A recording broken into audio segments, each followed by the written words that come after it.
put up or shut up. It's crunch time in the league and the LSFL Live is all over the intense action. I'm fuck you pay me. With that bitch, shut your mouth. Glad you're with us for this week 9 edition. Plenty of action to get to. Will the AFC have a new division champ after the Grimace's remarkable 6-0 start? Bombers turned the game of the week into team of the week on the shoulders of LaShawn McCoy. But first, Shit Bowl 11. Someone crack a window. This game is going to stink.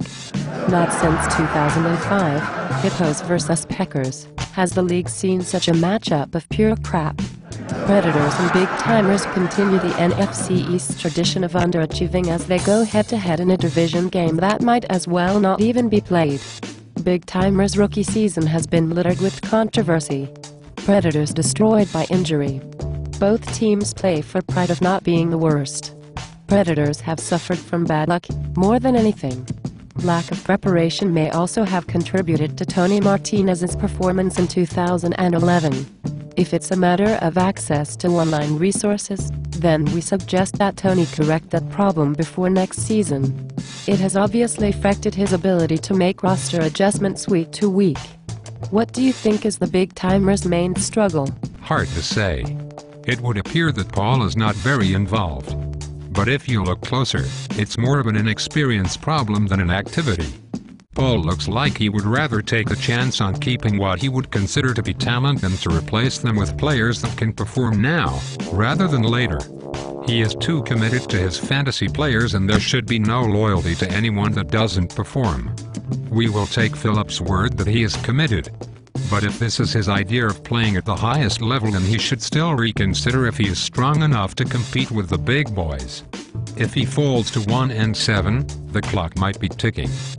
The big boys were in action this week alright as the two biggest mouths of the LSFL met head-to-head in the game of the week. Bombers looked to recover from their 50-point performance the prior week and the Grimace to avoid dropping 2 straight.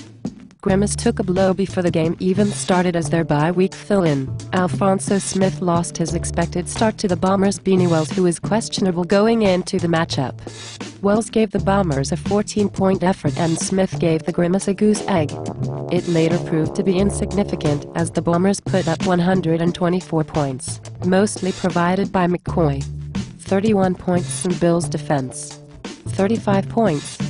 Bombers were able to be the first game of the week participant to make team of the week.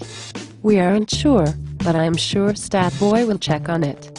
The Grimace said, quote, "We are happy to get out of the cold New Jersey weather. We knew that they would lose 2 games this year, just not expected it to be 2 in a row. We will not lose 3. End quote. The Grimace will put their money where their mouth is as they face the sorry-ass Rattlers of Miami in Week 9.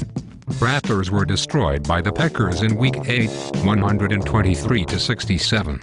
Miami is all but eliminated from the playoffs if they could not upset the Grimace this week. The AFC South will be on the line when the Giants meet the Sharks this weekend. Both are a meager 4-4 but have a chance to take control of the top spot with a win Sunday. Sharks told Live that the Giants better bring their best game, that 70 points won't cut it versus them. The spotlight will be shared as 3 games this week are the games of the week. The Bucks vs. the Spartans also clash in a divisional matchup Sunday. Both teams have done well and scored great as they are ranked 3 and 6 respectively. Both are 5 and 3 and now have a chance to challenge the Grimace as they have dropped 2 straight games. The Bucks will be without Adrian Peterson, but the Spartans will not have the services of Javid Best, so we are expecting a rather even matchup. This game will be crucial going down the stretch and both teams need this win very badly as one will be 6 and 3 when it's over. The same can be said for the real game of the week. Those other games are okay, but we all know who's got the marquee matchup. Bombers vs. Dragons. The biggest market in the league will have 2 powerhouses going head-to-head this week. What a game it should be. Breeze vs. Brady. McCoy vs. Guru. Even the defenses, as the Dragons will use Mike's 49ers defense and the Bombers will use the Bills defenses versus Greg's Jets. This is shaped up to be probably the biggest game of the year. Bombers will look to go 4-0 in games of the week this season, and the Dragons will look to take the top spot in the division. Dragons said, quote, "This isn't as big a rivalry as the Bombers-Sharks game, but they don't like us and we don't like them. But it's the Battle of New York." End quote. All of the league will be watching. What else will you be looking for in Week 9? It's a big week. I want to see the Packers versus the Rugrats matchup. Both teams must prove something this weekend. Packers, with all their high scoring, haven't convinced me that they still won't be eliminated in the wild card. Again. Rugrats. They have to show me that they are more consistent. Chris Johnson is horrible and has single-handedly held them down. Still think a strong draft doesn't make a difference? Should have let his kids draft the first pick too. I'm looking at the Bucks versus Spartans game.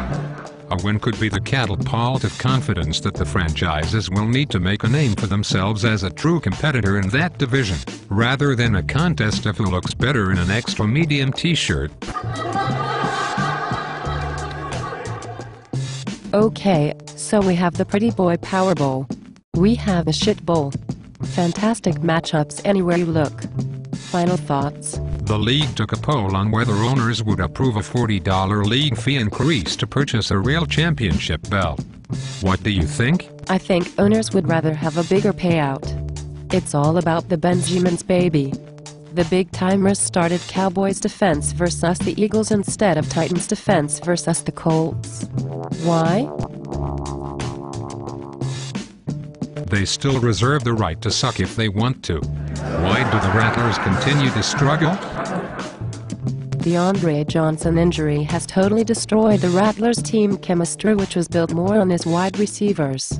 After Johnson went out, he has struggled in lineup decisions and hasn't even started Jackie Battle, who has come on in the last weeks, when he has needed the most help at the RB position. Will you please start him already, Jose? What are you waiting for? Hard to believe this team holds the points scored in a game. Talk about bad. If the Rattlers go 1-12, is that the second worst season in league history? Stat boy.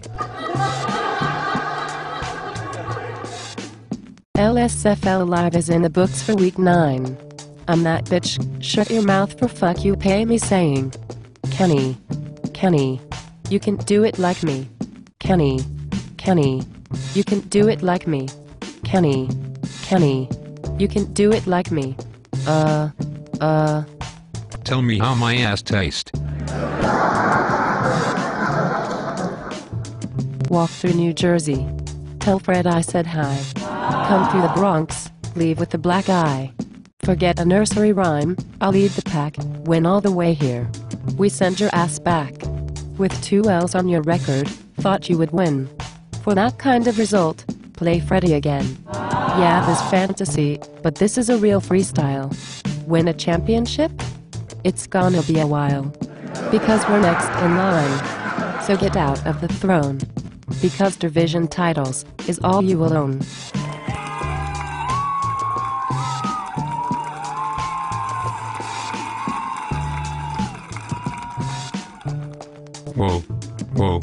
Whoa, bitch.